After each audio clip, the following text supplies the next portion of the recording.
Olá a todos, boa noite a todos.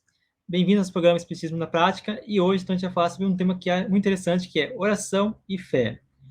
Será que a gente está orando de maneira correta? Será que a gente está tendo fé de forma correta? O que o Espiritismo tem a falar sobre oração e sobre a fé? Então, hoje a gente conta com a presença da Lara, né, nossa amiga aqui e irmã. Estamos hoje então com ela aqui mais uma vez. Boa noite, Lara, tudo bem?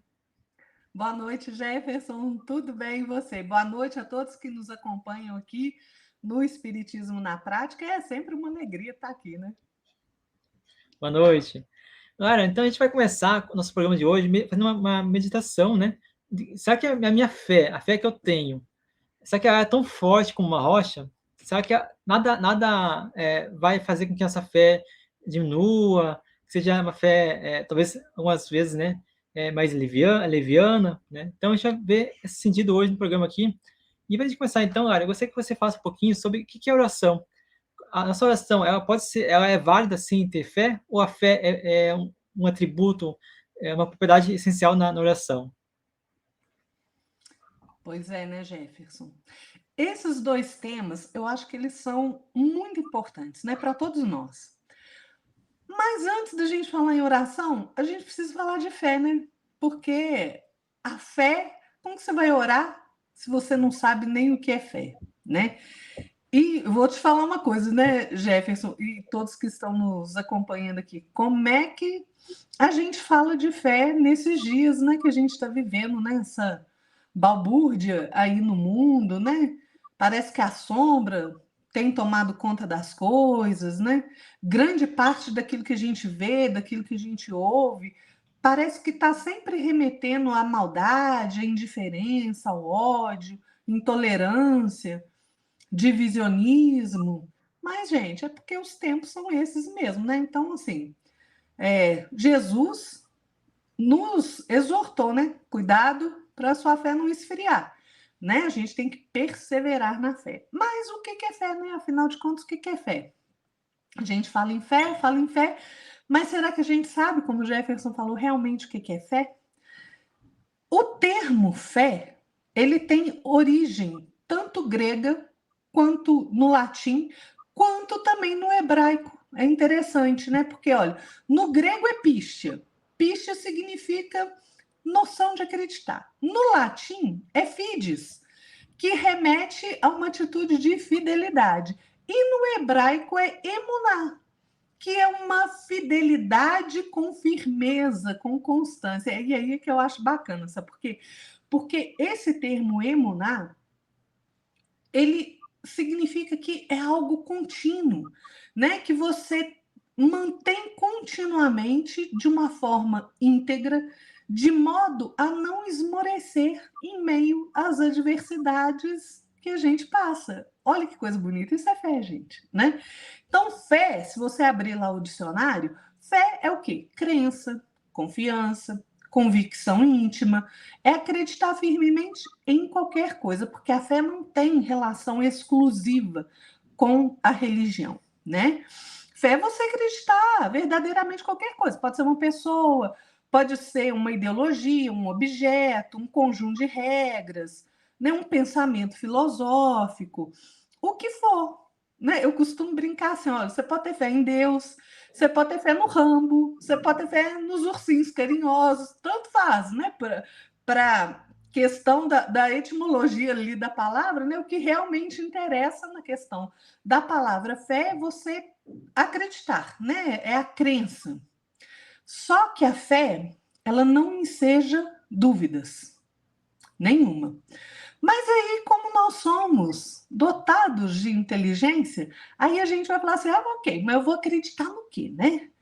Porque se eu sou livre para acreditar em qualquer coisa, eu tanto posso escolher acreditar em Deus, acreditar no Rambo, porque se eu não tiver dúvida que o Rambo existe, eu posso falar que eu tenho fé no Rambo. Né? É até interessante, porque tem um caso, Jefferson, me permita contar aqui rapidamente, lá em Papua Nova Guiné, que é no Oceano Pacífico, um antropólogo, se eu não me engano, foi um antropólogo francês que visitou uma ilha chamada Camula. E ele resolveu passar para os habitantes dessa ilha, que viviam mais isolados, sem muito contato com o resto da humanidade, ele resolveu passar o filme do Rambo. Olha que fantástico. E ficou todo mundo impressionado com o Rambo. A partir daquele momento, o Rambo deixou de ser um personagem de filme, de ação, para ser uma divindade. Ah, é a divindade mais importante que a mula. Pode procurar na internet, gente, essa história é verdadeira, viu? Não estou inventando, não. Então, você vê, a gente escolhe naquilo que você vai acreditar. Mas Galileu Galilei, brilhante como sempre, ele nos diz o seguinte: Galileu falando, eu não me sinto obrigado a acreditar que o mesmo Deus que nos dotou de sentidos, razão e intelecto pretenda que não os utilizemos. Então, gente, nós somos seres que têm capacidade de raciocinar, de compreender, de estabelecer relação lógica, de se emocionar, de se comover. Então, eu preciso conciliar a fé e a razão, porque a fé deve ser raciocinada e não cega. O que é a fé cega? Cega é essa que eu acredito aí, que os ursinhos carinhosos aí, né, que era o desenho que passava ali na minha infância, que são personagens de desenho, eles existem realmente. Essa é a fé cega, né? Allan Kardec nos diz que fé inabalável é somente aquela que pode encarar a razão face a face em todas as épocas da humanidade.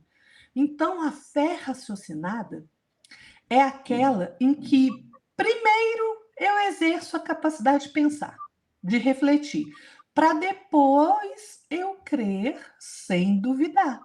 Por exemplo, eu posso falar que eu tenho fé em mim mesmo.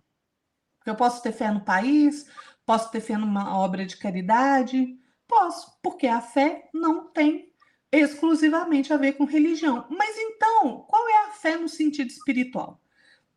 A fé raciocinada, no sentido espiritual, é aquela que me leva a crer em algo que eu ainda não sou capaz de ver, não sou capaz de entender completamente, mas eu sou capaz de pensar, de refletir, de sentir que aquilo é verdade. Santo Agostinho falava assim: olha, ter fé é acreditar naquilo que você não vê, e a recompensa por essa fé é ver aquilo em que você acredita. Santo Agostinho era brilhante, né, gente? Por exemplo, vou falar de mim. Eu sei que por trás de tudo que existe, de tudo que a gente vê e de tudo que a gente não vê, existe uma energia inteligente, criadora de tudo que existe, que mantém o universo com amor, com alegria, com misericórdia, com justiça, que sustenta tudo. Você pode chamar de Deus, de todo, de fonte criadora, o que você quiser. Mas eu sei que essa energia existe. Eu sei que esse ser existe, né? O Emmanuel, no livro Consolador, ele faz a seguinte ponderação: será fé acreditar sem raciocínio? Ah, essa é a pergunta de milhões, né? Porque, gente, se a gente adotar de inteligência, como é que nós podemos acreditar sem pôr a cachola para funcionar? Né? A gente tem que botar nossa cabeça para pensar. O Emmanuel fala assim: olha, acreditar é uma expressão de crença, dentro do qual os legítimos valores da fé se encontram embrionários, nascentes, né? O ato de crer em alguma coisa demanda a necessidade do sentimento e do raciocínio para que a alma edifique a fé em si mesma. É o que Emmanuel está falando. Então, olha só o que o Emmanuel vai dizer para nós, continuando. Admitir as afirmativas mais estranhas sem um exame minucioso é caminhar para o desfiladeiro do absurdo, onde os fantasmas dogmáticos conduzem as criaturas a todos os despautérios, mas também interferir nos problemas essenciais da vida, sem que a razão, que é a nossa capacidade de raciocinar, de estabelecer relação lógica, de compreender, esteja iluminada pelo sentimento, é buscar o mesmo declive onde os fantasmas impiedosos da negação conduzem as almas a muitos crimes. Então, gente, fé é para se raciocinar. E a fé tem que andar junto com os nossos sentimentos, né? Porque a fé que anula a razão, ela não pode existir, sabe por quê? Porque ela é cega. Você passa a aceitar uma doutrina, seja ela qual for, se torna completamente cativa dessa doutrina, e aí essa fé cega, ela vai recorrer facilmente à deslealdade, à subjugação, e isso, gente, conduz ao fanatismo. Conduz mesmo. Quantas seitas a gente não vê aí, né? De gente fanática. Por quê? Porque a fé deles é cega. Né? A razão, ela é uma faculdade superior no homem. Né? Ela se destina a nos esclarecer sobre todas as coisas. Mas como todas as outras faculdades que nós somos portadores, a razão só se desenvolve e engrandece pelo exercício contínuo. Então nós temos que exercitar. Né? O Leon Denis fala uma coisa muito interessante. Ele fala assim, olha, a razão humana é um reflexo da razão eterna. E Paulo diz o seguinte: a razão é Deus em nós. Então, gente, por que nós não estamos usando a nossa capacidade de raciocinar? Por que a gente anda acreditando em coisas aí, em pessoas que estão falando os maiores absurdos? Vamos botar nossa cabeça para funcionar.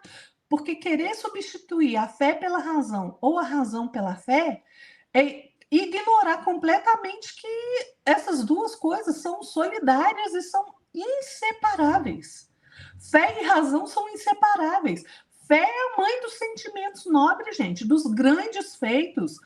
O homem que tem fé profunda, que é firme, convicto, ele é imperturbável diante dos perigos do mundo, ele supera qualquer tribulação. Mas a fé precisa repousar em bases sólidas, bem sólidas. Só o livre exame das coisas e a liberdade de pensamento é que podem oferecer essas bases sólidas. Então, veja como a liberdade também é importante, a liberdade da gente pensar aquilo que a gente quiser, né? Então, a fé raciocinada, ela é assim, em vez de dogmas e mistérios, né? Porque vocês veem, a gente observa que tem gente que fala assim, até o Allan Kardec fala isso na Revista Espírita, não me lembro agora se de 1867, uma coisa assim, que ele fala assim, olha, o espiritismo é bacana porque é o seguinte, né? Quantas religiões aí a gente vê que fala assim, você acredita primeiro e compreende depois.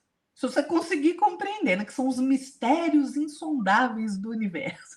Eu adoro isso. Né? Você questiona... Gente, eu saí da igreja católica, né? Minha família era muito católica, vou contar rapidinho, Jefferson. Minha família era muito católica, então eu ia na igreja, eu participava de coral, gente. E aí, só que aquilo não estava fazendo sentido para mim, sabe por quê? Porque eu ficava com uma dúvida, e aí eu ia lá perguntar, né, para alguém, e eu falava assim, isso é assim mesmo. Mas como é que pode ser assim mesmo?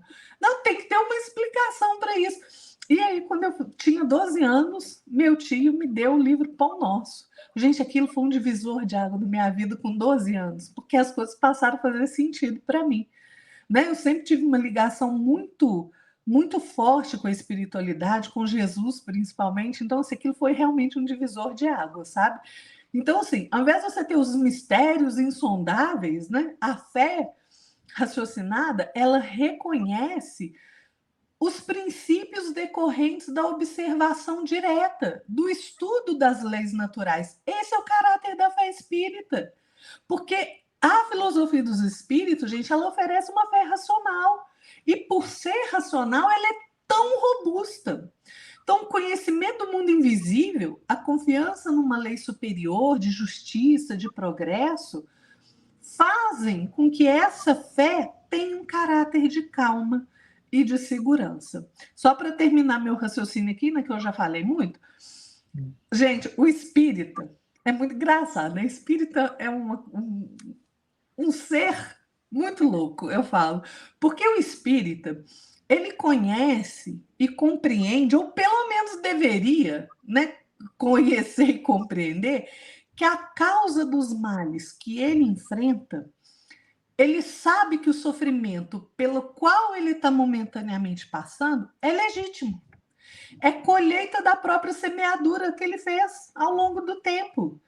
E aí, ele aceita isso sem resmungo, ou deveria, né? Sem vitimismo.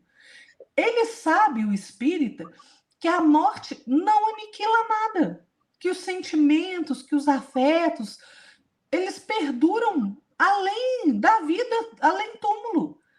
Todos os que se amam na terra se encontrarão novamente. Isso é consolação. O espiritismo é chamado como? O Consolador, né, Jefferson? Muito bom, Lara, é isso mesmo, né? É interessante que você falou sobre os espíritas, né? Eu percebo bastante, né, nas casas espíritas, né? Até no convívio com o pessoal, que muitos espíritas eles não têm fé, né? Eles atribuem a fé, né, como algo, como você falou, né, sem a racionalidade. Então, a gente percebe com isso que nós que somos espíritos, a gente tem um conhecimento um pouquinho mais detalhado, né, mais aprimorado em relação a algumas religiões, e nós não deveríamos ter dúvida da nossa fé, não deveríamos ter dúvida da nossa convicção, né, em crer em Deus. Porque se a gente sabe as leis universais que regem a Terra e regem o universo, então não há por que a gente ter dúvida. Como a Lara falou, se eu estou espiando, se eu estou tendo uma prova, que bom, muito obrigado, senhor, que eu possa ter coragem para poder passar por essa prova, possa ter coragem para poder participar, poder superar todos os obstáculos que a vida coloca. Então, acho que é isso que nós temos que ter. Diferente de alguns segmentos religiosos, que a fé presa é a matéria. Se Deus não curou, né, é porque eu estou em pecado. Se eu estou em pecado, eu tenho que fazer alguma coisa para Deus. Eu tenho que fazer alguma coisa para alguém, ou para a igreja, no caso. Então, a gente determina muito a fé, né? Nossa fé ela é limitada a algum segmento, a uma pessoa, algum líder. Muitas vezes a gente vê muitas pessoas tendo fé só em líderes, né? Eu vejo isso porque particularmente eu assisto missa católica, assisto culto evangélico, assisto tudo que coisa, então eu estou mais ou menos por dentro de algumas coisas, né? Isso, a gente percebe isso, né? E no mundo espiritual, na centro espírita também não é diferente. Eu vejo muitos centros espíritas aí também complicado, né? Em questão da fé. Não se leva a fé raciocinada ao pé da letra, né? Então, acho que a gente tem que ter um pouquinho de consciência aí. E você falou também que sobre a fé, referente à fé raciocinada, a fé cega, é a mesma coisa que eu quiser que pegar esse copo d'água aqui, e tá com água, né? Não, tenho fé que Deus vai encher para mim toda a água, todo o copo com água. Não vai ter. Tem que ter uma ação. Toda fé é uma ação, tem que ter uma ação. O que difere dos outros segmentos espíritos, dos outros segmentos espirituais, espiritualistas, na verdade? O que difere? A nossa fé é raciocinada, é a razão. Eu sei que o copo não vai se encher de água se eu não colocar ação, mas eu vejo, né, em alguns segmentos religiosos que a pessoa crê que vai ter a água vai encher ali, se não encher porque eu não tenho fé o suficiente, ou seja, o problema está em mim, né? E isso não é bem verdade. A gente tem que ter uma ação. Assim como um caso que até um pouquinho, né, me deixa chateado em relação a isso, um líder religioso, né, e deu cortou assim um papelzinho igual dinheiro, né, em branco e deu para a pessoa. Ó, isso aqui é R$ 100, está tudo em branco, né? R$ 100, você pode ir no posto, pode comprar no supermercado, se você quiser, Quem tiver fé, quem tiver confiança em Deus, vai ver que isso aí é R$ 100. A pessoa foi lá no posto, encheu o seu carro de combustível, né? E tentou passar os R$ 100, né? Em branco ali no posto. O que que deu? Polícia, né? Então, a fé raciocinada é isso. A gente vê, não, poxa, isso aqui é uma nota em branco, isso não vale nada. É isso a gente perceber que isso não vale nada. Isso é ter fé raciocinada. Né? Não é que a gente querer que, não, porque eu tenho fé, muita fé em Deus, sei que isso aqui é uma nota de R$ 100, vou passar para adiante. Não tem lógica nisso, né? Então, é muito bem, é isso mesmo, Lara. Acho que o que você falou vem muito ao encontro do que o Evangelho, o Espiritismo fala, né? Sobre a fé raciocinada. Então, acho que nós temos que pensar, a gente tem que ter fé, tem que ter confiança em Deus, ter esperança, e também não esquecer que toda fé ela não entra em ação se você não fizer uma ação. O que seria essa ação? É você dar o primeiro passo. O que seria dar o primeiro passo? É você colocar em prática. Por exemplo, eu tenho fé que eu vou conseguir emprego. Um exemplo. Então, o que eu faço para ter emprego? Pego o meu currículo, preencho ele e vou soltar nas empresas. Deus não vai pegar uma empresa, vai intuir uma empresa poder fazer com que eu tenha emprego sem eu me mover, sem eu ter uma ação. Isso não existe. Né? Não existe. Entendeu? Então, tudo exige uma ação, exige um primeiro passo, exige a vontade ativa no bem, a vontade ativa de trabalhar, de ter uma ação. Eu acho que é isso que a gente tem que ter em mente, né? Principalmente nós que somos espíritas. Nós que somos espíritas, a gente É, tem conhecimento, tem discernimento, a gente não está privado de conhecimento como alguns segmentos espiritualistas, né? Então, nós temos que ter essa condição de colocar em prática aquilo que a gente está buscando, que é exercício da fé. Pode complementar, Lara. eu ia falar, gente, é assim, né? A gente faz a nossa parte, que Deus faz a dele. Se eu não fizer a minha parte, como é que eu quero que Deus faça a parte dele se eu não estou fazendo a minha? Né? Então, assim, eu acho assim, sabe, Jefferson, que se todos nós, espíritos desse planeta aqui, encarnados, encarnados, se a gente desse ouvido a essa fé raciocinada mesmo, aí a gente ia assistir a maior transformação moral que esse planeta já viu, sabe? Então, aí a gente tem que perguntar assim, ok, então, mas para que eu preciso ter fé? Né? Porque tem gente que pergunta, mas fé para quê, né? Para quê? Foi até esse questionamento que fez com que eu criasse um blog, né, que chama Fé para quê? Ou seja, uma pergunta, fé, o que é fé? E para que a fé? Gente, a fé, ela é tranquilidade, né? A fé é confiança, é segurança, é entendimento, é luz. Fé é força renovadora, gente. Faz com que a capacidade de reflexão e o conhecimento de nós mesmos, da nossa luz, da nossa sombra, possibilite que nós nos transformemos a cada dia em pessoas melhores, mais equilibradas, mais conscientes, né? O Emmanuel, o Emmanuel é fantástico quando ele fala de fé, né? E nesse livro Consolador, então, gente, que coisa maravilhosa o Emmanuel falando de fé, né? Lógico, pela psicografia do querido Chico Xavier, né, que mora no nosso coração. O Emmanuel diz assim: ter fé é guardar no coração a luminosa certeza em Deus. Certeza que ultrapassou o âmbito da crença religiosa, fazendo repousar o coração numa energia constante de realização. Olha o que o Jefferson falou aí. Realização divina da personalidade. Conseguir a fé é alcançar a possibilidade de não mais dizer eu creio, e sim eu sei, com todos os valores da razão tocados pela luz do sentimento. Vocês percebem que lá no início eu falei assim, eu sei. Pois é porque eu não creio, eu tenho certeza absoluta, eu sei que Deus existe. Eu sei que Ele nos sustenta, nos sustentou ontem, vai nos sustentar amanhã. Né? E é uma questão interessante que o Emmanuel coloca, por que a razão é que tem que ser tocada pelo sentimento? E não o contrário.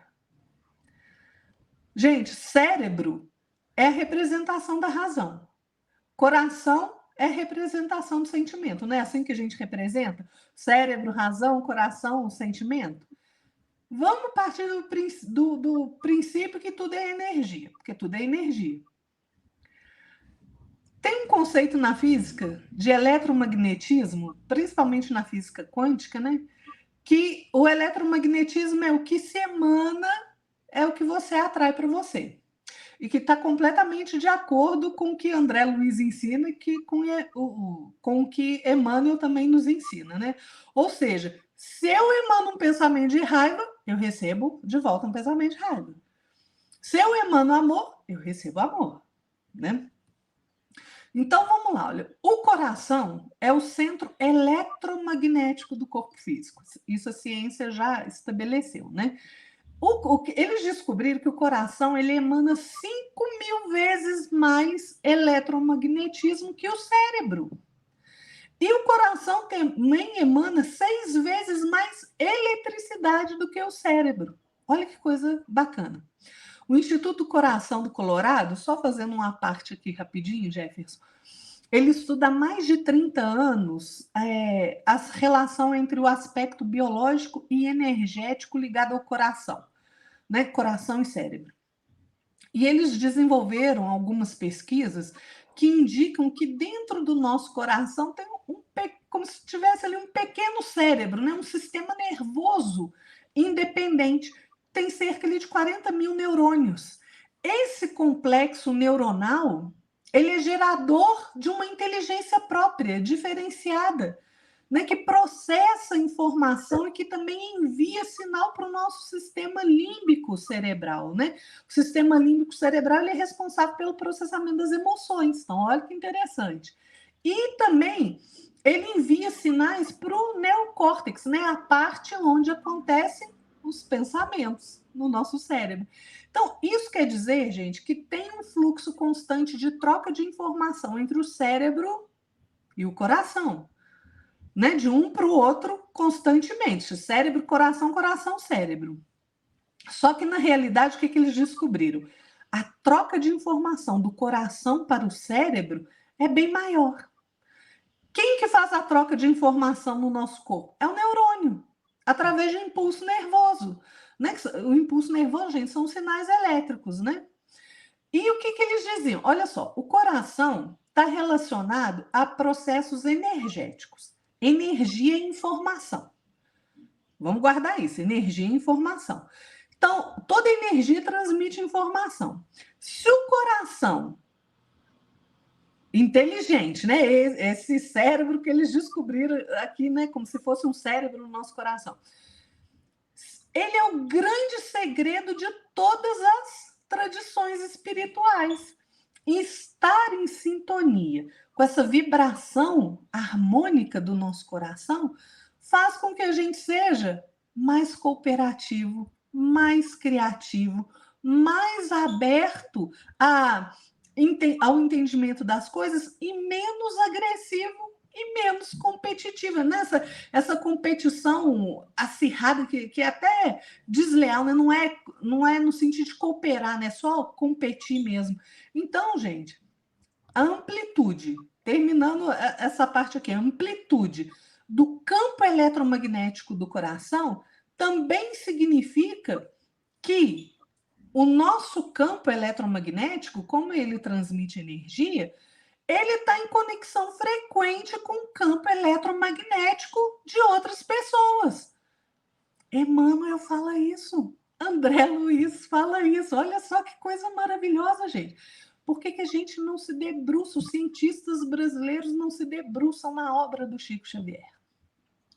Porque está lá, está escrito lá.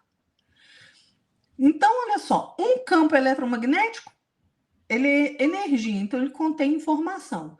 Se os nossos campos eletromagnéticos estão se comunicando, estão ressoando em conjunto, a gente está trocando informação um com o outro de forma inconsciente o tempo inteiro. Vocês já perceberam que às vezes a gente chega perto de uma pessoa e sente uma aversão instantânea? É o nosso campo eletromagnético conversando, né? Ou às vezes você chega perto de uma pessoa e você sente um bem-estar, você quer ficar ali conversando. Gente, são os nossos campos eletromagnéticos que estão ali conversando. Lá no livro Ação e Reação, o André Luiz fala isso, gente.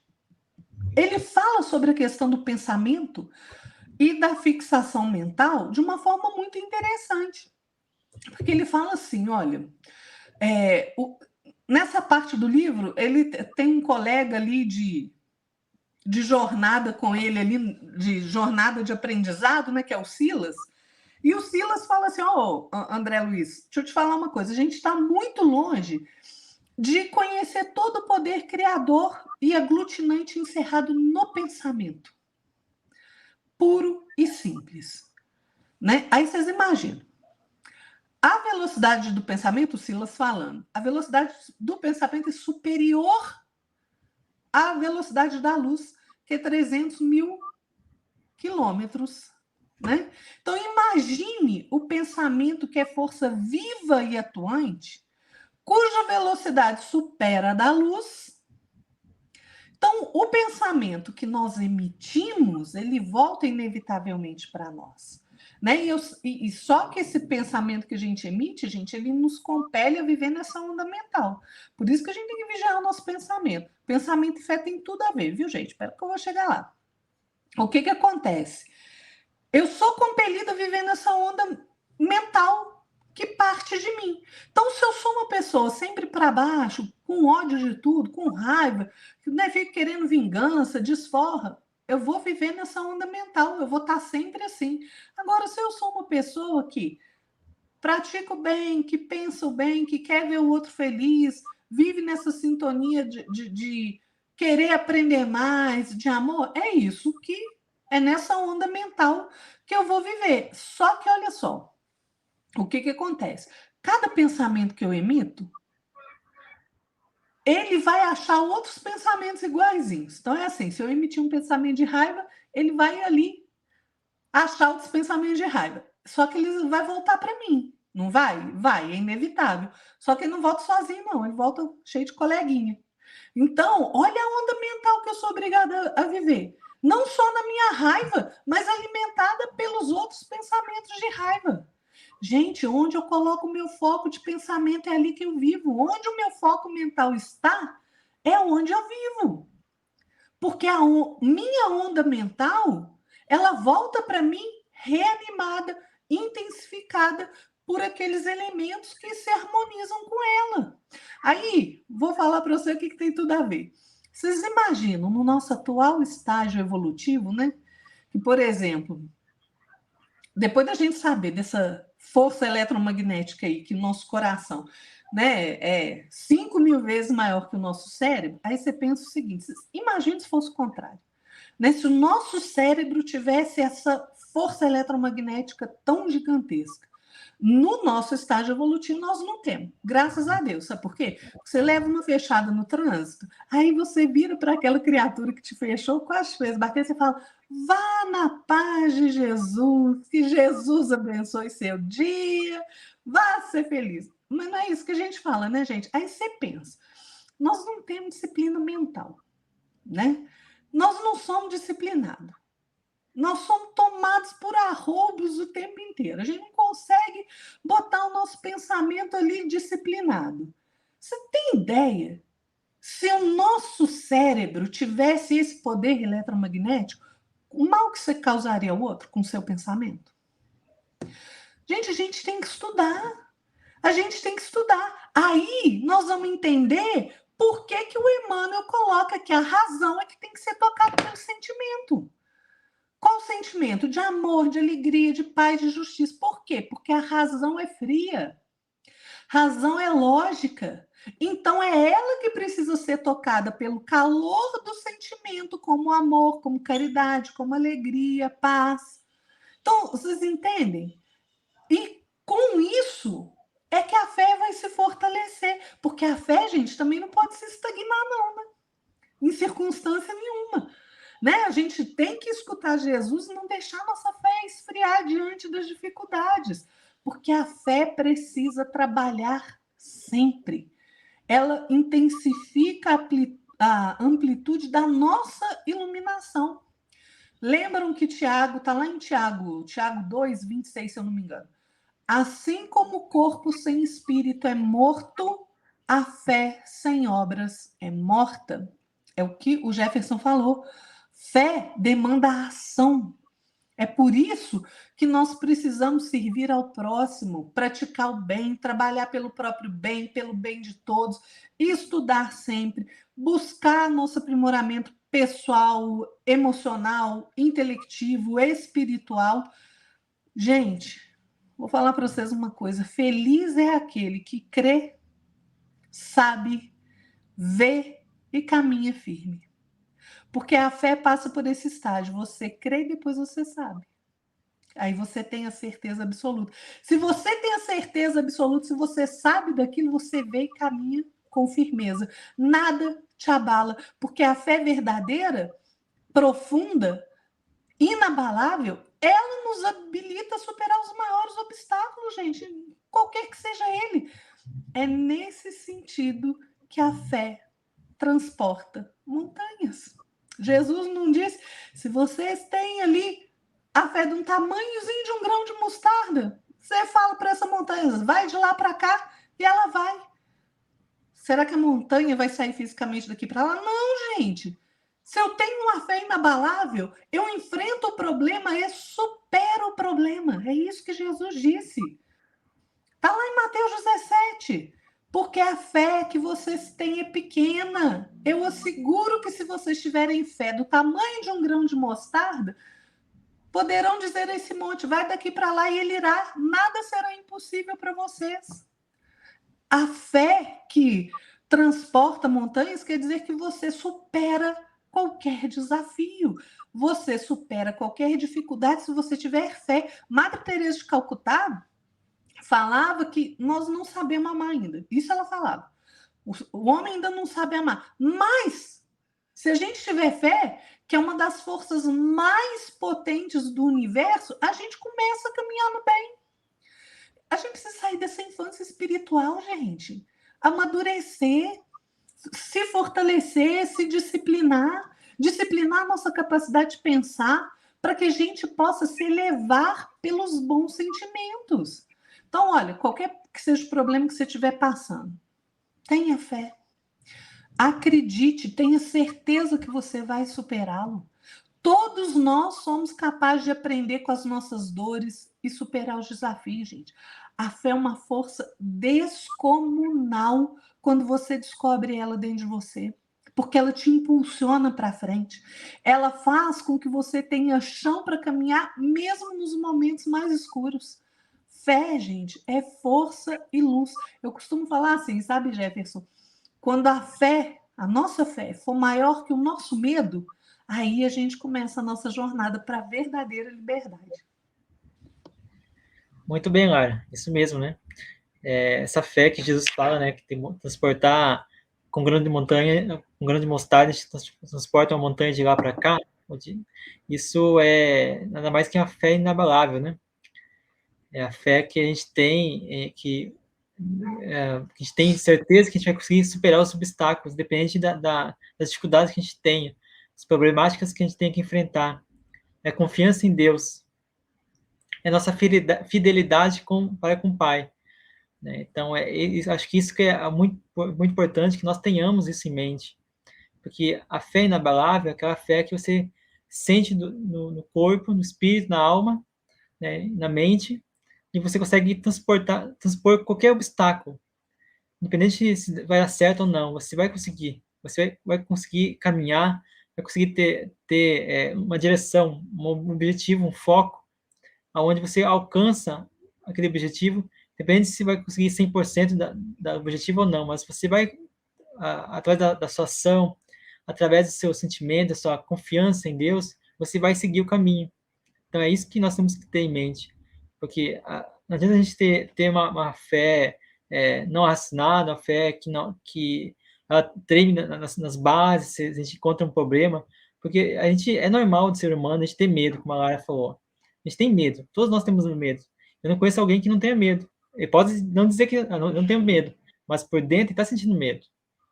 Então, Se nós, mesmo com nosso medo, nossa angústia, nossa euforia, ou nossa ansiedade, a gente consegue ter equilíbrio para poder exercer a fé. Então, aquela fé que tem coragem, que tem confiança, tem esperança, porque isso é essencial para nós no nosso dia a dia, né? A gente tem essa, essa ligação com Deus, né? Então, a gente demonstra confiança, demonstrando esperança, tudo que está à nossa volta, que nos dificulta, que é problemática, né, acaba sendo amenizada. A gente consegue ver soluções que a gente não percebe. Quando a gente está com medo, a gente não percebe as soluções que estão à nossa volta.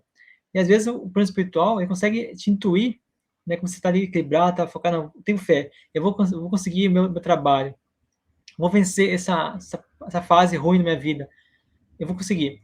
Assim, você tendo fé, tendo coragem, tendo raciocínio lógico, o plano espiritual vai te intuir, vai te inspirar, e você vai conseguir caminhar até conseguir um emprego com mais facilidade que você teria com medo, ou com raiva, com ódio, ou com qualquer outro tipo de energia que não é compatível com a fé, com a boa energia, com a fé. Então, acho que isso que é importante a gente ter noção. Né? Até separei até escrevi aqui quando ela estava falando, me lembrei aqui, que tem um trecho, né, que eu não me recordo agora da Bíblia, que fala assim: Deus é fiel. Realmente, Deus é fiel. Mas e eu? Sou fiel a Deus? O que eu estou apresentando para Deus para mostrar a minha fidelidade com Deus? Do meu ponto de vista, a minha fidelidade com Deus é ter confiança, ter esperança, agir no bem, ter boa vontade e fazer tudo que eu puder para poder caminhar no bem. Essa é a minha forma de eu ser fiel a Deus. Eu trabalhar, buscar não ser ocioso, não ser preguiçoso, não ser conformista, não ser comodista, então, e não ser vitimista. Então, tudo isso aí é a forma de a gente superar, né? Então, acho que nós temos que ter esse caminho, esse raciocínio lógico para poder seguir em frente aí. Agora, entrando um pouquinho na questão da prece, eu queria falar que a prece sem fé, ela é uma prece morta. Por quê? Porque se a gente não tem fé, por exemplo, a gente vê muitas pessoas querendo fazer, tem uma realização na vida, mas não coloca ali a fé. Quer ter um emprego maior, quer ter um cargo maior, quer ter saúde, ou quer ter uma coisa material, uma casa, um carro, uma coisa mais leviana. A pessoa não coloca fé, não se move. É isso que acho que é trazer a prece como prece morta, né? Então, eu acho, não, tenho certeza que a prece sem a fé, ela é morta, né? E assim como o caso que eu falei no início da introdução do programa, né? Que às vezes a gente ora de forma leviana. Como é que a gente ora de forma leviana? É que quando a Lara bem falou, né? A gente vai ali, né? Alguém fecha a gente no trânsito, alguém fala uma coisa que a gente não gosta, a gente começa a xingar, brigar. Isso também é prece. O fato de você estar orando, estar falando, o fato de você pensar, o fato de você ter uma atitude, tomar uma ação, isso também é uma prece. Tudo é prece. Tudo que você coloca uma ação, coloca um pensamento, é uma prece. E até é engraçado, né, Lara?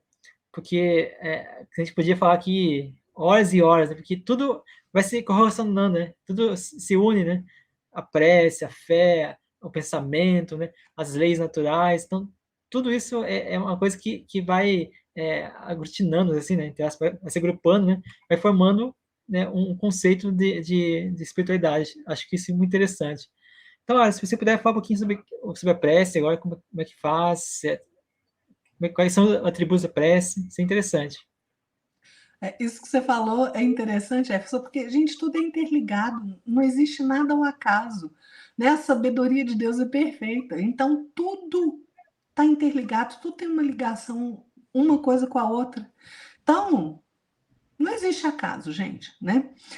E falando agora né, de prece, de oração, o Emmanuel, eu adoro Emmanuel, gente. O Emmanuel, no livro Pensamento e Vida, ele tem uma definição de oração que eu acho simplesmente maravilhosa. Ele fala que oração é divino movimento do espelho de nossa alma no rumo da esfera superior para refletir-lhe a grandeza.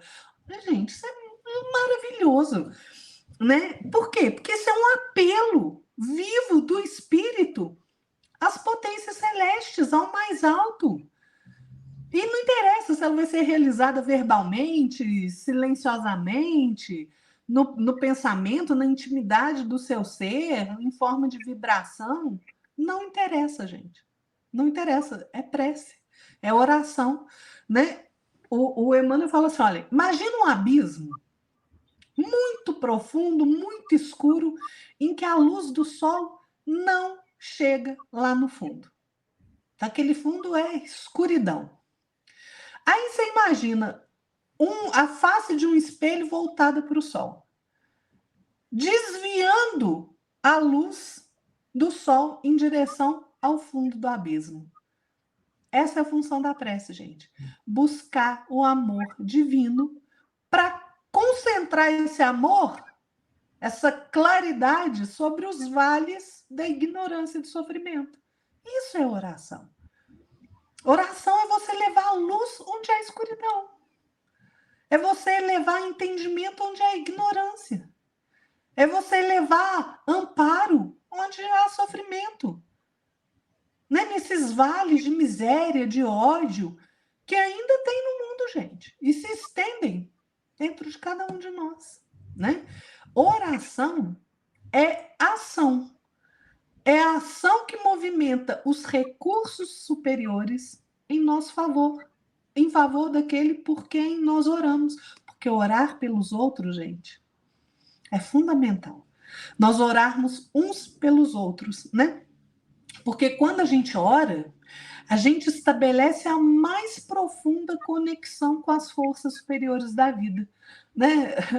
Teve uma vez que eu estava dando uma palestra e vira um rapazinho, um adolescente, vira assim: entendi, oração é a nossa Bifrost. E a Bifrost, gente, se vocês assistiram aí, se vocês gostam de filme igual eu gosto da Marvel, do Thor, a Bifrost é aquela ponte, né? Ponte do arco-íris, né? Que conecta os mundos ali, a Terra com os outros planetas, né? Exatamente isso. A oração é a nossa Bifrost, a nossa conexão direta com Deus. É exatamente isso. E olha, toda vez que a gente ora, a gente sempre tem resposta. Deus nunca deixa sem resposta quem se liga a Ele, as forças do bem. Então, o Evangelho segundo o Espiritismo, ele nos ensina ali um modo de ação da prece, né? Porque, gente, prece é invocação mesmo.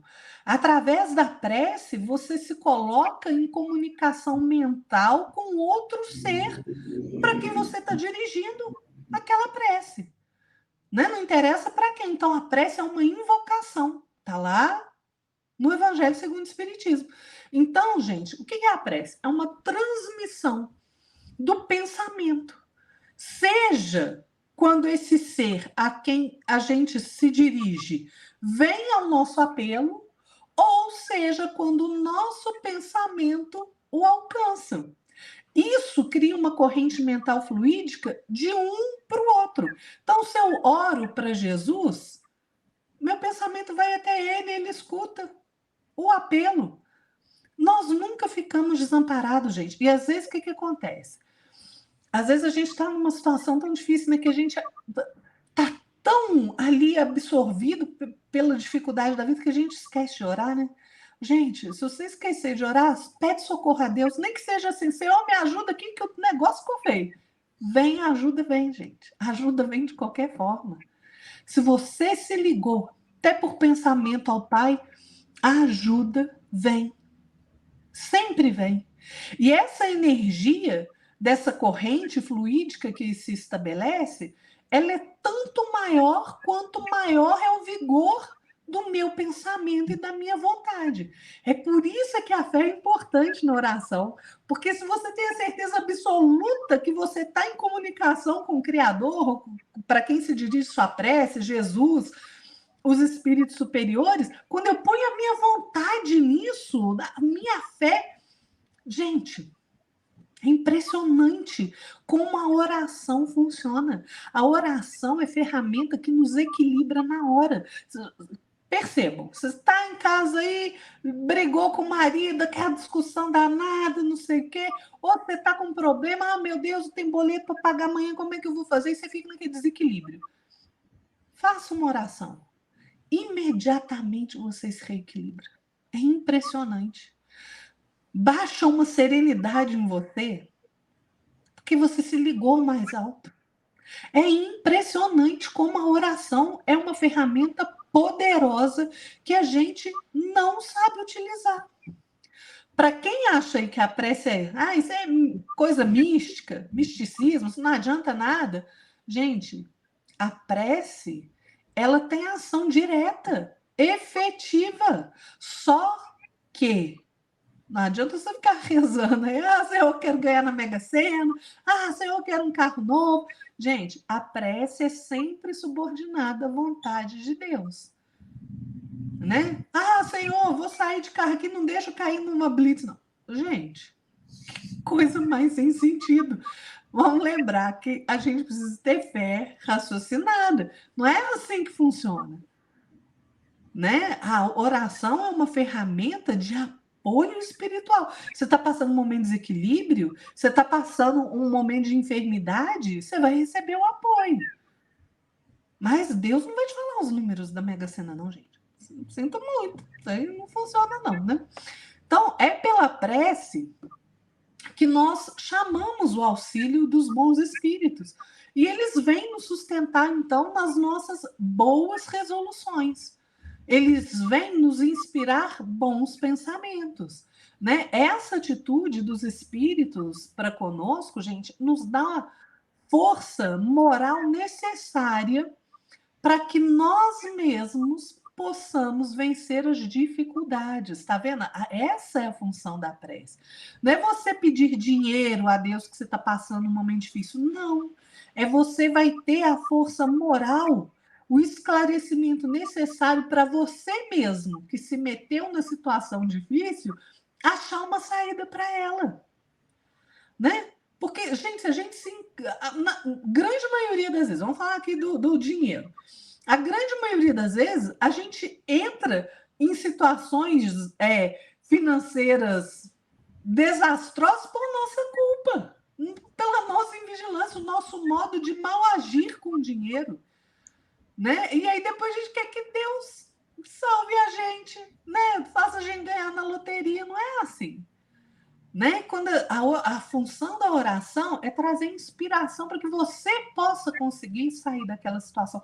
Então você tem que se abrir a influência dos bons espíritos. Né? O Emmanuel fala assim: olha, a prece é o coração, é o ponto central da religião. Né? Não é nos dogmas, nas instituições, nos ritos, nas ideias morais que podemos descobrir a substância da vida religiosa, mas no conjunto de reações individuais da alma religiosa em face do cosmos, né? Desse sentimento do infinito, do espaço, do tempo, da ordem, da harmonia, do reconhecimento, ao mesmo tempo da maravilha do caráter ilimitado da criatura. Gente, nossas possibilidades são ilimitadas. Até quando que eu vou crescer? Sempre. Sempre. Você vai evoluir sempre. Cada vez mais. Então, orar é você compreender que nem sempre, toda vez, em todo momento, a gente necessita da sustentação do Pai na nossa vida. Gente, Deus nos sustentou ontem, nos sustenta hoje, vai nos sustentar amanhã. Orar verdadeiramente não é você pedir por pedir, não, viu, gente? Igual eu falei, não dá que eu vou ganhar na Mega Sena. Não, não é isso, não. E nem é repetir mecanicamente palavras, né? Vocês veem, aí tem gente que fica rezando orações, vou rezar 500 Ave Maria, vou rezar não sei quantos 1000 Pai Nosso. Não é isso, gente. Isso é só você repetir palavras mecanicamente, né? Orar é você se conectar com o mais alto, é você colocar sentimento de gratidão, de confiança, de amor na oração, tendo a certeza que você vai ser amparado. O Fenelon, na Revista Espírita de julho de 1861, ele tem uma mensagem que ele traz sobre a prece enviada pelo senhor Sabot. E ele faz um questionamento assim, olha, tempestade das paixões humanas que abafais os bons sentimentos de que todos os espíritos encarnados trazem uma vaga intuição no fundo da consciência. Quem acalmará a vossa fúria? Ele pergunta, quem vai acalmar a tempestade das paixões humanas? A prece. Ele responde, é a prece que deve proteger os homens contra o fluxo desse oceano cujo seio encerra os monstros horrendos do orgulho, da inveja, do ódio, da hipocrisia, da mentira, da impureza, do materialismo e das blasfêmias. Então, o que o Fenelon está falando nessa mensagem é o seguinte, olha, se a gente quer barrar esse oceano que vem, né, esse tsunami que vem em cima da gente, a gente tem que construir um dique, uma barreira. Essa barreira é a prece. Essa barreira é a prece, gente. Porque a prece é como se ela fosse pedra e cimento de qualidade mesmo, né, que nada abala. É exatamente isso. E aí, a prece nos afasta dessas situações, né, que a gente vive caindo aí de orgulho, vaidade, raiva, ódio, vingança. É isso, gente. Né? O Fenelon fala assim, ó, prece do coração, invocação incessante da criatura ao Criador. Se os homens conhecessem tua força, quantos corações arrastados pela fraqueza teriam recorrido a ti no momento da queda? Gente, se a gente está numa situação difícil, uma situação que a gente está prestes a fazer uma coisa que a gente não deve, ore antes. Ore antes. Você tá ali, às vezes você está com raiva de alguém no trabalho, vou puxar o tapete dele. Faça uma oração. Faça uma oração. Porque a oração vai fortalecer e te dar discernimento para você não fazer aquilo. A oração, gente, é antídoto que cura as chagas mortais, na maioria das vezes, que a matéria, o materialismo abre no espírito. Abre chagas onde corre o veneno das sensações brutais, diz o Fenelon. Só que ele ainda fala o seguinte, mas como é restrito o número dos que oram bem? Gente, a gente não pode achar que a gente recitar fórmulas, palavras vazias, né? Pegar um livro de oração, ler todas as orações ali. Será que se a gente está fazendo isso, a gente tem merecimento para ser amparado, para receber o socorro devido? Será que recitar fórmula vazia nos dá merecimento? Não dá, gente. Isso é ilusão. A prece boa, na verdade, é aquela que parte do nosso coração, que não é prolixa, não é cheia de palavras rebuscadas. Não. Né? A prece, gente, é o nosso grito de socorro a Deus. Né? É o nosso pedido de inspiração para que Ele nos ajude nas nossas angústias, nas nossas rogativas de perdão a Ele. Né? É quando a gente está implorando que Ele venha em nosso socorro, que os bons espíritos venham em nosso socorro para nos ajudar. E, gente, vou falar uma coisa para vocês. A prece, a oração, quando a gente dirige a nossa oração ao Criador, gente, isso é um incenso agradabilíssimo a Ele. Né? O Pai gosta dessa relação com a oração, porque a gente se coloca em comunhão direta com Ele. E aí, Ele vai enviar ajuda para nós. Né? Às vezes, um grupo numeroso ali de auxílio ali, de espíritos para te auxiliar, para te fortalecer, né? Para te blindar ali contra as ondas mentais dos espíritos que ainda estão arraigados na maldade. E aí a gente vira rochedo mesmo, inabalável, né? Firme. Orar, gente, é abrir a porta da nossa mente para a influência de bom espírito. E a gente só abre a porta da mente de dentro para fora.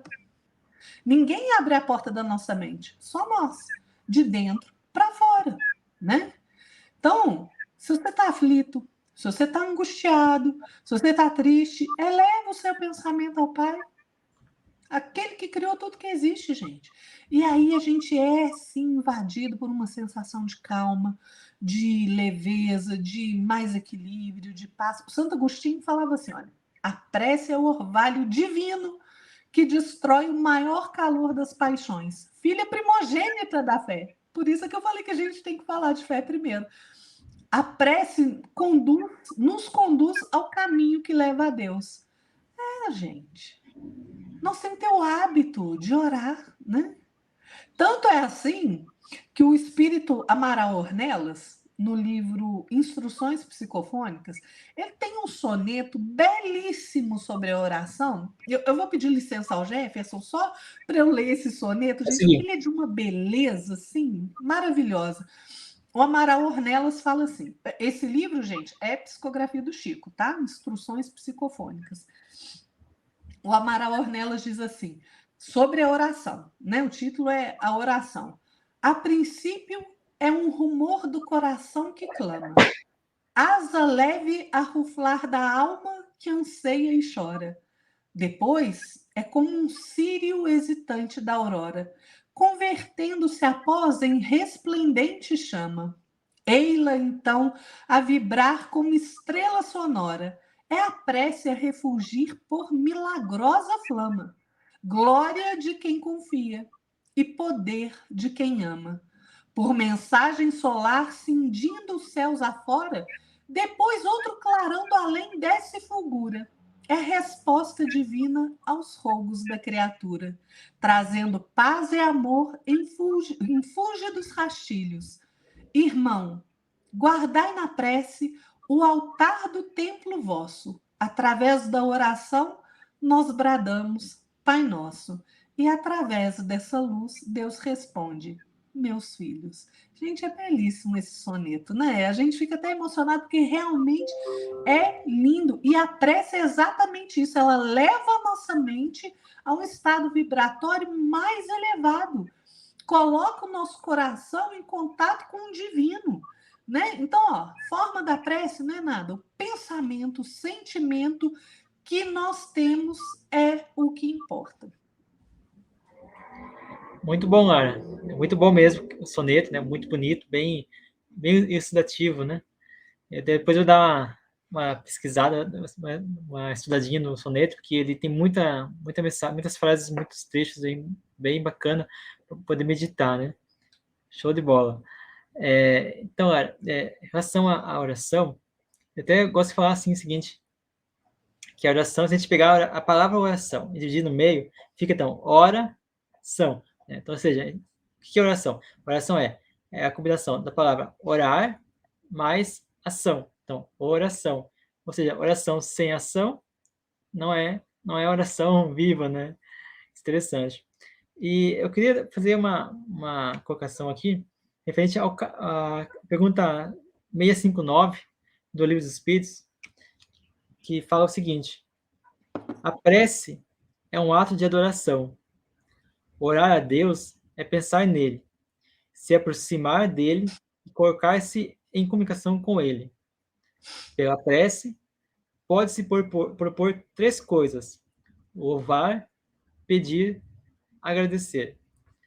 E realmente isso.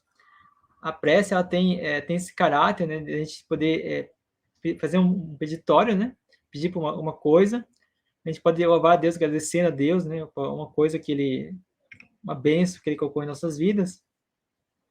E também a prece, né, ela também tem essa atitude de a gente se ligar a Deus, né, a gente buscar a Deus através da prece, porque, como a Lara me falou, né, a prece é aquela energia, aquele vínculo, né, aquele fio, entre aspas, fio fluídico que a gente cria entre nós e Deus, né, entre o Filho e o Pai.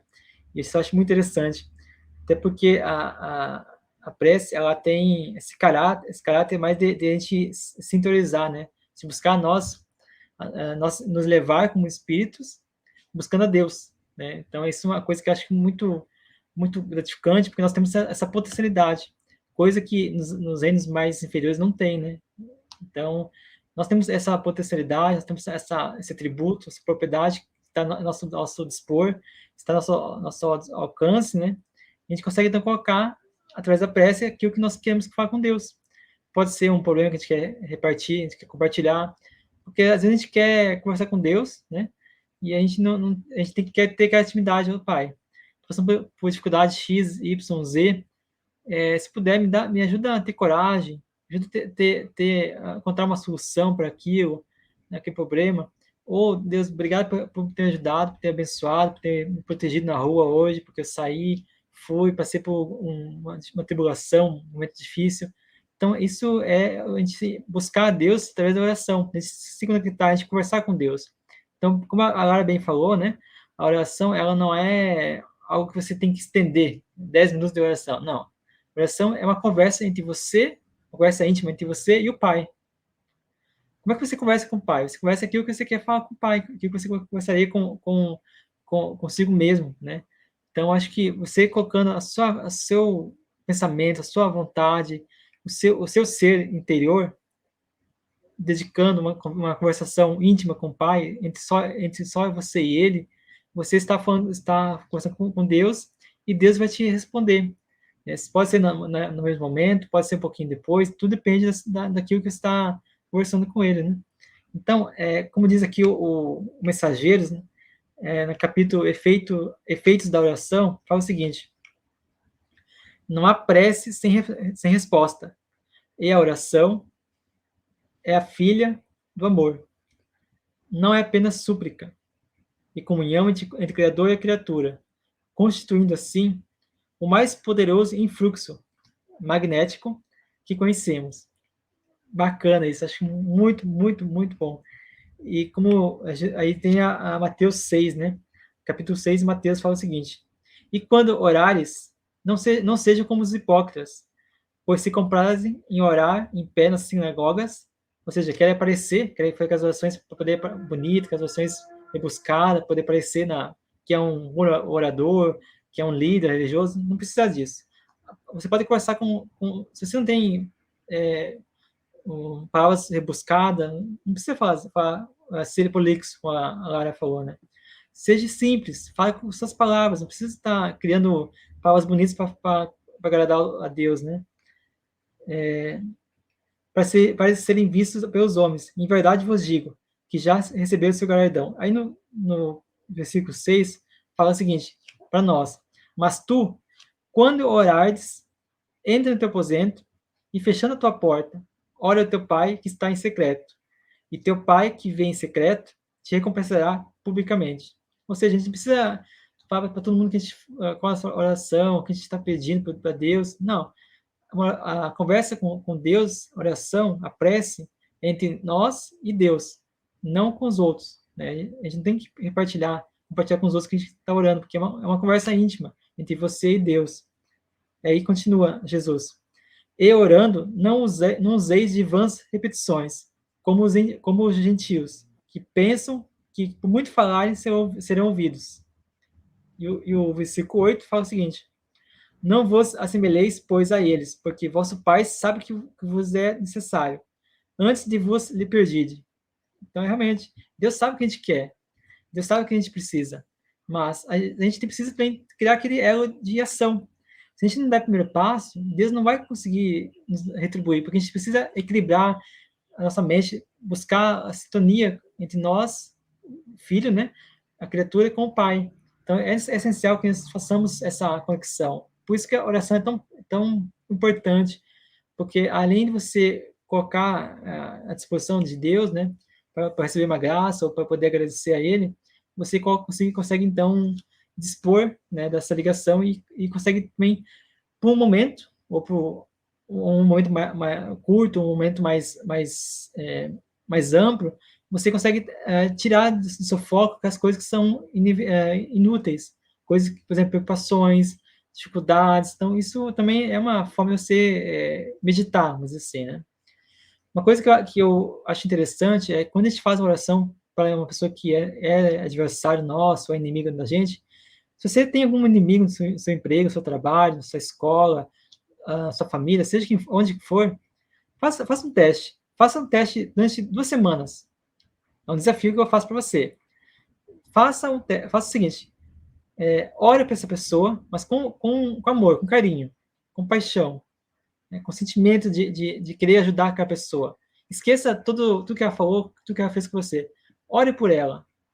Peça para Deus ajudar essa pessoa, porque essa pessoa possa ser uma pessoa melhor, que as dificuldades dela possam serem amenizadas, ou, se possível, eliminadas, né? Então, ore para essa pessoa, que você vai ver que em 2 semanas a pessoa vai começar a ver você com outros olhos.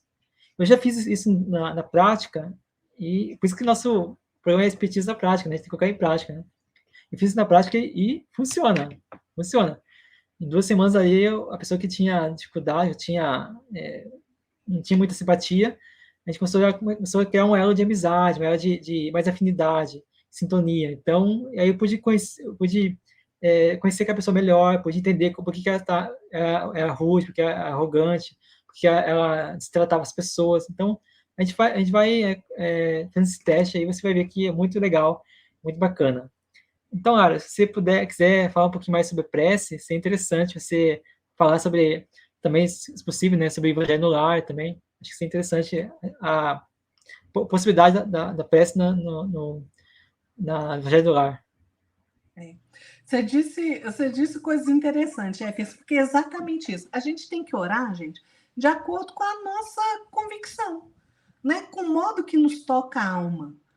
Né? E às vezes um bom pensamento vale muito mais do que você ficar repetindo palavra que não faz sentido nenhum ao seu coração ainda, né? Então, a melhor prece é aquela que é clara, que ela é simples, concisa, que toca o nosso coração e eleva o nosso espírito, né? E como o Jefferson falou, Jesus nos orientou o modo de orar, né? Tá lá, o Jefferson já falou em Mateus 6, quando orares, entra no teu aposento, fechando a tua porta, ora a teu pai que está em secreto e teu pai que vem em secreto te recompensará. Mas o que quer dizer isso? Vou entrar no meu quarto e fechar a porta? Não, gente, não é nada disso. Né? O que Jesus quer dizer é o seguinte: a gente não precisa de templo de pedra para orar. A gente deve voltar os olhos para dentro de nós. Isso aqui é fechar a porta. Fecha a porta para o mundo material. Vai para a sua intimidade, o seu eu, sua intimidade espiritual. Fecha a porta para o mundo material, momentaneamente. Se conecta com a força soberana da vida. É assim que a gente estabelece a nossa ligação com o divino. Né? Porque, gente, o Pai está em nós. É por isso que Jesus falou: fecha a tua porta. Cerre os seus olhos, feche a porta para o mundo material, esqueça o mundo material. O Pai está dentro de nós, é a nossa centelha divina, a centelha que anima o nosso espírito. É por isso que a gente tem que fechar a porta para o mundo material. Tira aquele momento para a sua conexão com o mais alto, com o Pai. E é exatamente como o Jefferson disse: Deus sabe o que cada um de nós precisa, antes mesmo da gente saber que precisa daquilo. Antes mesmo da gente pedir. Né? O Leon Denis, no livro Grande Enigma, é um livro fantástico, gente, leiam. Leon Denis, a obra do Chico Xavier, a gente tem que estudar, gente. A gente precisa realmente se dedicar a estudar um pouquinho.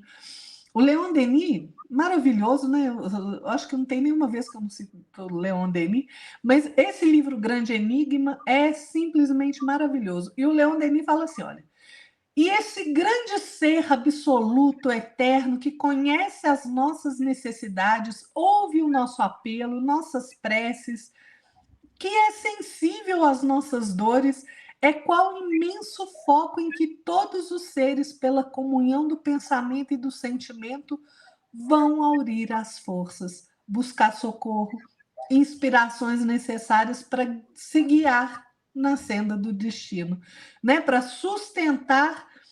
buscar sustentação nas lutas, buscar consolo nas misérias, né? Para que Deus nos ajude, né? Na verdade, a nós nos levantarmos dos nossos desfalecimentos, das nossas quedas. E é exatamente isso, gente. O Pai é essa potência, é o eterno. Ele é tudo. Ele é o todo. Tudo que existe. Né? Paulo falou, em Deus nós estamos, existimos, nos movemos. Então, a oração, gente, é a nossa ligação direta com o Criador. Né? E é um recurso realmente muito poderoso que movimenta as energias do Pai em nosso favor, em favor daqueles por quem nós oramos, como Jefferson disse. É exatamente isso. O Leon Denis fala da importância da gente orar uns pelos outros, né? Ele fala assim, ó, a nossa oração chegará àqueles em que ninguém pensa e que jazem na sombra, na tristeza e no esquecimento diante de um passado acusador. Né? Ela originará neles inspirações novas, fortificar-lhes o coração e o pensamento, porque a ação da prece não tem limites. E assim, as forças e os poderes que ela pode pôr em elaboração para o bem dos outros. Leon Denis está falando, gente. E é exatamente isso. Por que Jesus falou para a gente amar os nossos inimigos? Nós temos condição de amar os nossos inimigos? Não. Nós ainda não estamos evoluídos para isso, não, gente. O que a gente pode fazer pelos nossos inimigos, então? Orar por eles. Orar, pedindo que Deus os proteja, pedindo que Deus os inspire, né? Para que ele tenha uma vida de acolhida, acalentado pela luz do Senhor. É você não querer o mal do outro, é você orar por ele. Isso é o que a gente pode fazer pelos nossos desafetos, gente. E a oração é poderosíssima. Vocês lembram quando a gente falou aqui sobre o suicídio? Né? Nós falamos sobre o suicídio. Você vê, o suicídio é uma situação tão grave que o suicida quase nunca consegue orar. É por isso que é importante que a gente ore por eles.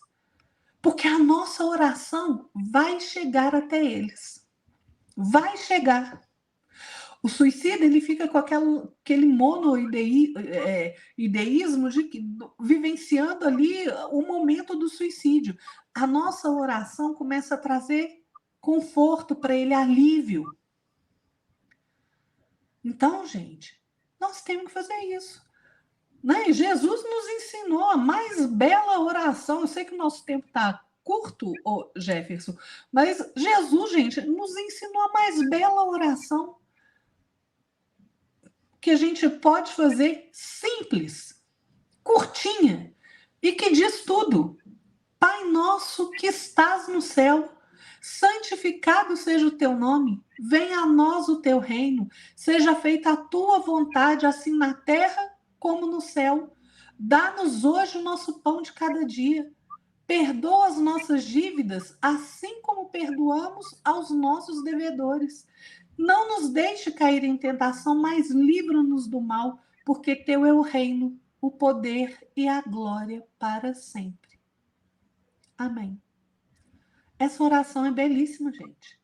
E a gente tem que entender essa oração. Eu sei que o nosso tempo está curto, viu, Jefferson?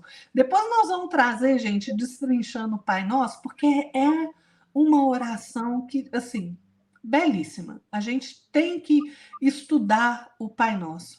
Porque Jesus, nessa oração, ele nos diz cada coisa maravilhosa, né? Maravilhosa. Depois, uma outra oportunidade, nós vamos trazer ali, porque né, nosso tempo já está curto, a gente traz o que significa a oração do Pai Nosso, porque ele é realmente de uma beleza ímpar, ímpar. Você vê, até hoje, essa oração do Pai Nosso toca, eleva o nosso coração, gente, aos mais altos sentimentos de amor e de bondade. Nós somos ainda incapazes de compreender toda a grandeza e a beleza do Criador, mas a gente pode ter um pequeno vislumbre do seu amor e da sua bondade quando a gente faz a oração do Pai Nosso. Agora, vamos orar a oração do Pai Nosso certinho, gente, porque né, eu não sei qual o problema que o ser humano tem de entender que Deus é todo poder. A gente tira o poder dele porque a gente não quer falar que ele tem poder. A gente faz a oração do Pai Nosso e suprime a última parte. A gente fala, assim, não nos deixe cair em tentação, livre-nos do mal. Amém. A oração não terminou aí. A oração vem porque teu é o reino, o poder e a glória. Qual a dificuldade que a gente tem de fazer a oração correta? Deus é o poder. Dele é tudo que existe, o reino, tudo que existe, a glória é para ele, o poder é dele. Então vamos rezar, vamos fazer a oração do Pai Nosso certinha, gente. Não vamos suprimir o final, não. Né? Jesus nos ensinou essa oração lindíssima. Por que a gente está suprimindo o final? É a arrogância do ser humano, né? Exatamente. E falando, né, da importância também do evangelho no lar, né, Jefferson? Porque assim, gente, o evangelho no lar não é criação do espiritismo, não, tá? Não é mesmo. O evangelho no lar foi criado por Jesus. Exatamente. Lá naquela época, quando ele tinha o hábito de ir passando ali nas casas, o que ele fazia? Ele entrava ali em conversação sadia dos ensinamentos do Pai. Ele estava fazendo o evangelho no lar, gente. Era isso que ele estava fazendo. Tem um livro do Neio Lúcio, né, pela psicografia de Chico Xavier, que chama Jesus no Lar. E o primeiro capítulo dele é o culto cristão no lar, que se iniciou com Jesus. O Espiritismo só veio resgatar isso. Mas vocês vejam, durante toda a história, o homem se volta para fazer essa comunhão no lar. Né? A gente tinha ali no século XVI, nós tivemos um tempo muito escuro aí, né, da história, né, que você só podia rezar na igreja, né, você não podia demonstrar sua fé, a não ser que fosse na igreja. E aí nós tivemos a reforma protestante, né, com o Martim Lutero, e assim, aquelas pessoas, elas estavam ali tocadas de novo pelo Evangelho do Cristo, fazendo o culto no lar. Né? Tanto que nós tivemos ainda, no século XVI, né, aquela atrocidade na França chamada Noite de São Bartolomeu, né? Em que ali a Catarina de Médicis, que era a rainha-mãe, né, mandou, ela que governava de fato, né, porque o Carlos IX ali, ele era um fraco. Aliás, todos os 3 filhos dela eram muito fracos, né? Nenhum servia para ser rei.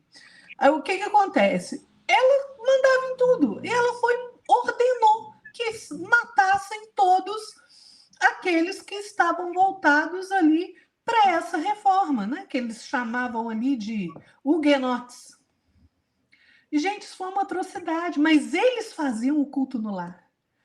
Eles tiravam o domingo ali para sentar em família, ler as escrituras, ler o evangelho, refletir sobre aquilo. Isso é o evangelho no lar, que a gente faz hoje, né? Que o espiritismo trouxe de volta esse hábito do evangelho no lar. E, gente, eu vou falar para vocês uma coisa. O evangelho no lar é assim uma ferramenta de equilíbrio para sua casa tremenda. Tremenda.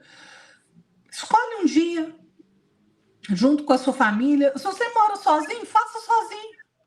Faça sozinho. Sabe por quê? Jesus não falou assim, onde 2 ou mais estiverem reunidos em meu nome, eu estarei. Você está sozinho? Não, seu mentor está ali contigo. Só chama ele que vem.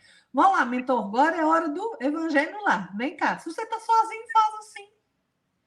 Então, estabelece um dia, uma hora, para aquilo ficar fixo. Combina ali com a sua família, né? Se você mora com mais pessoas, de fazer o evangelho. né? Faça uma oração, peça a Jesus que esteja presente, os bons espíritos, os espíritos protetores, o seu mentor. Faça uma oração, abra o Evangelho. Gente, abra ali a Bíblia, o Evangelho segundo o Espiritismo, né? Uma boa obra espírita, né? Tem tantas mensagens aí de Emmanuel, de André Luiz, do Neio Lúcio, Bezerra de Menezes. Pega um livro, abre a mensagem, meditem sobre aquela mensagem, sobre aqueles ensinamentos. Isso é o culto no lar, gente. Né? Botam uma água, eu tenho o hábito de botar um copo de água, né?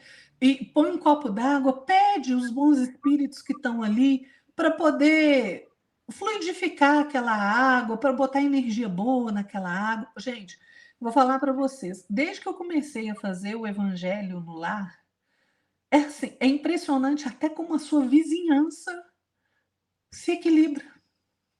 Porque a, aquela casa que faz o evangelho no lar irradia luz para a vizinhança.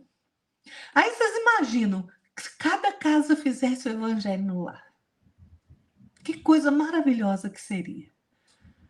Né? Então, assim, não foi o Espiritismo que trouxe o culto do evangelho no lar, foi Jesus, gente.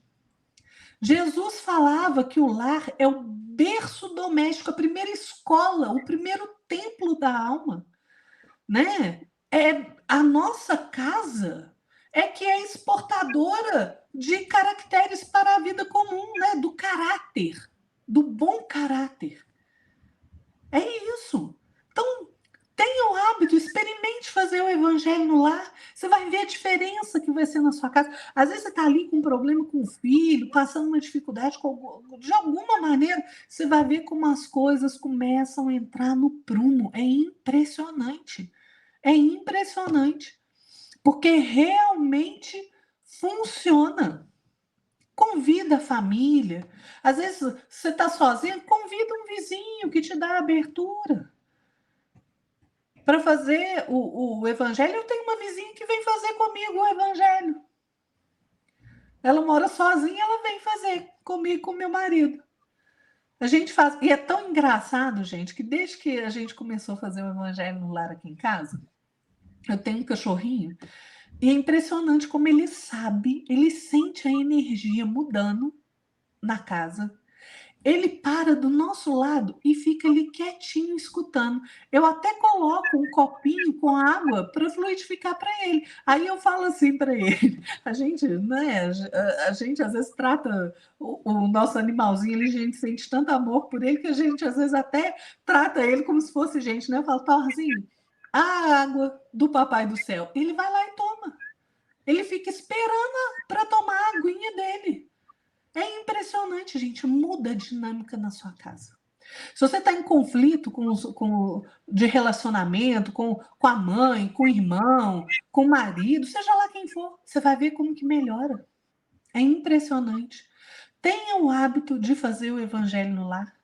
Mas assim, escolha um dia, uma hora, porque do mesmo modo que você está escolhendo aquela hora, você está assumindo compromisso com a espiritualidade, eles vão vir participar também. Eles vão trazer proteção para sua casa, eles vão trazer equilíbrio, ajuda, apoio. O que a gente está esperando, gente, para tomar as decisões certas na nossa vida? Vamos criar o hábito de fazer o evangelho no lar, porque ele realmente é muito importante. É realmente muito importante. Gente, ele reequilibra a nossa casa de uma forma assim que é impressionante. Realmente impressionante, né? Jesus fazia isso.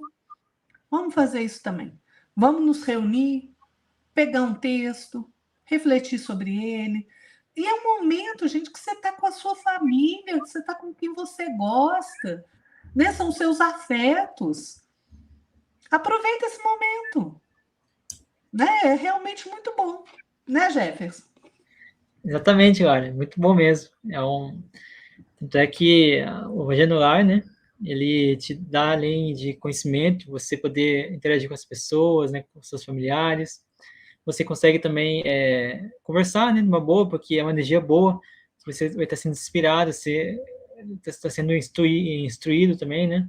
Então, o Evangelho no Lar também te dá uma oportunidade de você instruir os obsessores que estão perto de você, né? Os assediadores, aqueles espíritos que estão perto de você.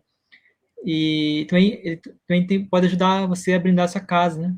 Então, ele ajuda a blindar a sua casa de energias negativas. Tem a passagem, se não me engano, no livro do Mensageiros, só ver se eu encontro aqui, porque eu separei ele aqui, que é muito interessante, que fala sobre o Evangelho no Lar. E não vou encontrar aqui, deixa eu ver, Evangelho no Lar. Mensageiros, capítulo 37, no Santuário Doméstico. Eu não vou ler porque ele é um pouquinho extenso, tá? Mas eu vou ler rapidinho aqui um trechinho. Toda vez que se ora num lar, prepara-se a melhoria do ambiente doméstico. Cada prece do coração constitui missão eletromagnética de relativo poder. Por isso, por isso mesmo, o culto familiar do evangelho no lar não é tão só um curso de iluminação interior, mas também de processo avançado de defesa exterior, pelas claridades espirituais que ascendem em torno da casa, do seu lar. Então, realmente, e aqui, se você for ler todo o capítulo, você vê que quando os personagens realizam aqui o Evangelho no Lar, a casa tem tipo umas assim, entre aspas, né, umas lamparinas cercando a casa, que protege a casa de toda energia negativa. Então, os espíritos negativos, eles tentam entrar na casa e não conseguem. Então, é muito interessante essa questão do Evangelho no Lar, porque além de você estar se preparando, estar se ajudando a si mesmo e essa família, através da instrução, do conhecimento, você também está criando um ambiente de energia positiva, como bem a Lara falou. Não vai envolver só a sua casa, vai envolver seus vizinhos também. E tudo isso, tudo ajuda e colabora para que toda a vizinhança tenha mais harmonia. Então, fazendo as minhas considerações finais, eu queria contar rapidamente aqui uma história, vou falar rapidamente mesmo, já excedemos o horário, né? Tem um rapaz, né, que no meio, qual o livro que está, não sei se é um livro, foi uma história que contaram num vídeo, acho que foi de volta que contou, de um rapaz que fazia oração no centro, né? Toda vez que acabava a reunião mediúnica, ele fazia Pai Nosso. Fazia só Pai Nosso. Só que ele sabia fazer. E quando ele fazia o Pai Nosso, ele se iluminava a luz dele é tão intensa que os espíritos começavam a falar, vamos fazer um teste com ele, pede para ele fazer uma oração que não seja Pai Nosso. Aí ele fez uma oração que não foi Pai Nosso no dia seguinte, e ele não conseguiu se iluminar tanto. A luz dele foi fraca. Então, isso quer dizer o quê? Quer dizer, o que a gente quer dizer aqui? Quer dizer que você não sabe conversar com Deus, você não quer conversar com Deus de forma íntima, mas só quer fazer um Pai Nosso, faça o Pai Nosso. Entendeu? É muito importante que você ore. Independente se você falar com palavras simples, se você vai usar o Pai Nosso, né, ou vai usar uma Ave Maria, não importa. O importante é que você ore, você se ligue com Deus. Tenha esse momento com Deus. Na hora de dormir, na hora de acordar, sempre antes de acordar, de levantar, eu agradeço a Deus pela oportunidade de acordar, pela oportunidade de estar vivendo novamente, mais um dia, né, poder trabalhar. E toda vez que eu recebo uma bênção, que eu saio para a rua, eu peço a Deus proteção, peço a Deus que me ilumine, né, que me guie para que eu possa ver as coisas da forma mais ampla possível. Porque às vezes vem passando na rua, né, e vem um mendigo, uma pessoa que é estranha, que possa ser estranha para mim, eu posso ficar com medo, não. Então peço para Deus que me ilumine, essa pessoa veio até mim porque ela foi inspirada ou intuída por algum espírito amigo para vir até mim, para poder pedir uma ajuda, um apoio, uma conversa, né? Então tudo isso é uma forma de a gente estar em contato com Deus, né? Então é muito importante a gente fazer oração. Do meu ponto de vista, né, acho que a gente tem que fazer oração quase que o tempo inteiro, né? Porque na verdade tudo é uma oração, né? A atitude é uma oração, o pensamento é uma oração, a ação é uma oração, tudo é uma oração. Então a gente tem que estar sempre em contato com Deus. Tudo que a gente for fazer na nossa vida, a gente tem que fazer para Deus. E voltando à questão do evangelho no lar, isso é interessante se você não tiver, né, alguns pais talvez não tenham muita paciência com seus filhos, né? Vai fazendo oração, vai fazendo o evangelho no lar, você vai ver que as crianças vão ficar mais tranquilas, vão ficar mais, menos traquinagem, né? E se você quiser, se é interessante também, você fazer oração, uma genular junto com seus filhos, né? Pegando ali um livro infantil, né? Tem muitos livros, né, da literatura espírita que é infantil, para público infantil. Usa também aquela passagem, poder ensinar os seus filhos, poder interagir com os seus filhos, né? É interessante também você usar também o Evangelho do Lar, não só com sua família, mas também para crianças também, né? E como a Ben Lara falou, se você quiser convidar algum familiar, um parente, um vizinho que esteja disposto, né, que vai colaborar com você, né? E então convida também, que é interessante. E nós criamos, né, um programa, o Espiritismo Fácil, um programa sobre o poder e a influência das águas, né?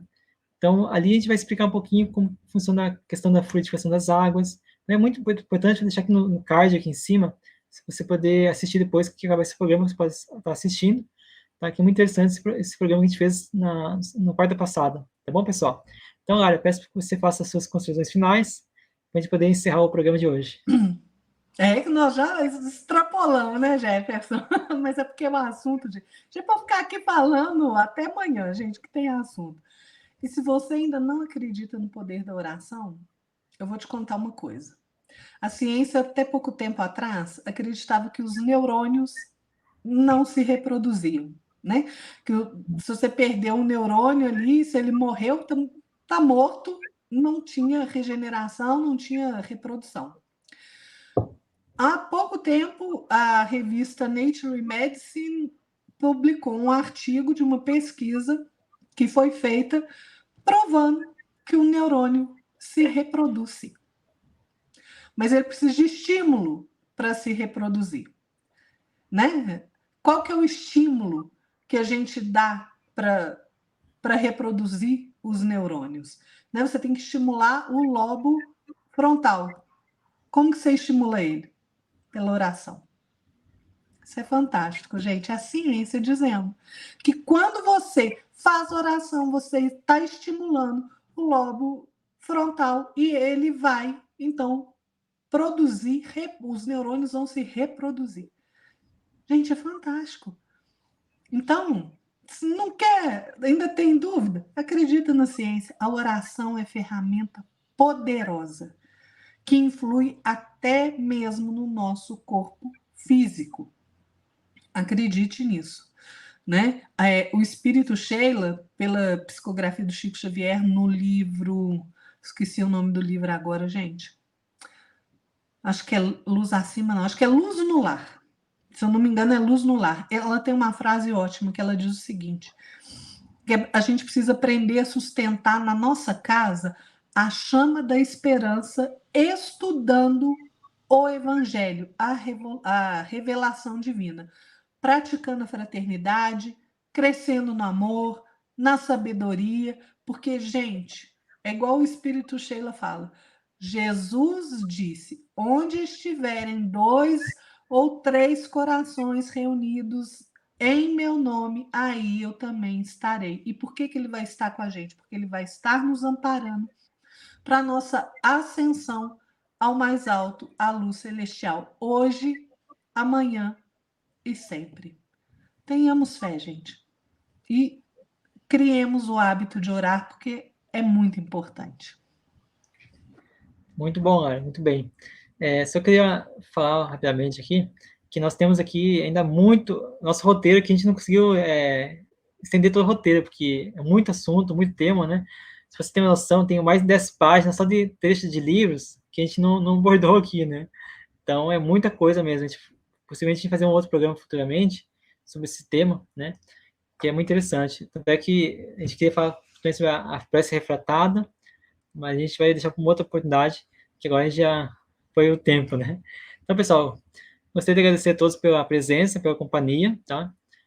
Se recorde que nós estamos deixando aqui, então, os capítulos aqui embaixo e as citações dos livros também. E leva um tempinho para a gente fazer isso, tá? Não é num dia para noite, a gente leva um tempinho. Então, talvez quando você estiver já assistindo, já esteja, ou se não tiver, procure um ou 2 dias depois que você vai estar já com os capítulos prontinhos, feitos ali, tá bom? E as citações e livros também. Divulgue nosso canal, divulgue nosso programa de hoje, Ajude a gente aí a ganhar relevância no YouTube, se inscreve no canal, comenta, compartilha, divulgue, é muito importante. Vou deixar aqui embaixo na descrição e também no comentário fixado os sites e os contatos da Lara e o meu, tá bom? Então, boa noite a todos. Boa noite, Lara. Boa noite, Jefferson. Boa noite a vocês que nos acompanharam aí. Muito obrigada. Fiquem todos na paz de nosso Senhor Jesus Cristo. Gente, até mais. Até mais, pessoal. Vamos orar, vamos fazer oração aí. Vamos ter fé. Até mais.